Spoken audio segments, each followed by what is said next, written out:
গহপুৰৰ ডুবিয়াত 4 বহাগৰ দিনটোত আয়োজন কৰা হয় গছ বিহু মেলা। এজোপা বটগছক বিহুৱান পিন্ধাই ডুবিয়া গছ বিহু বাকৰিত কেইবাটাও বিহু দলে বিহু প্ৰদৰ্শন কৰে। 29 সংখ্যক ডুবিয়া গছ বিহু মেলা উদ্বোধন কৰে গহপুৰৰ বিধায়ক উৎপল বৰাই।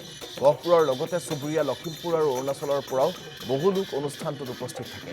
এই গছ বিহু মেলাৰ জৰিয়তে গহপুৰৰ বিভিন্ন প্ৰান্তত হাজাৰৰো অধিক গছপুলি ৰোপণ কৰা হয়।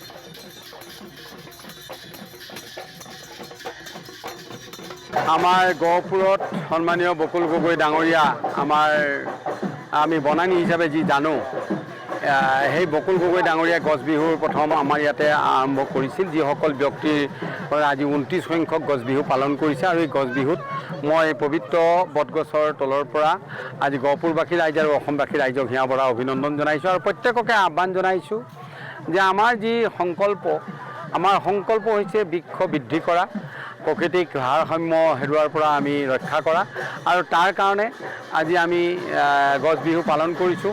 আৰু এজোপা বটবৃক্ষৰ তলৰ পৰা আমি বহু গছপুলি লৈ আহি আমি নিজৰ বাসগৃহ নিজৰ ভূমিত আমি এই বৃক্ষ ৰোপণ কৰিম, লগতে গছ বিহু আজি উদযাপন কৰিম।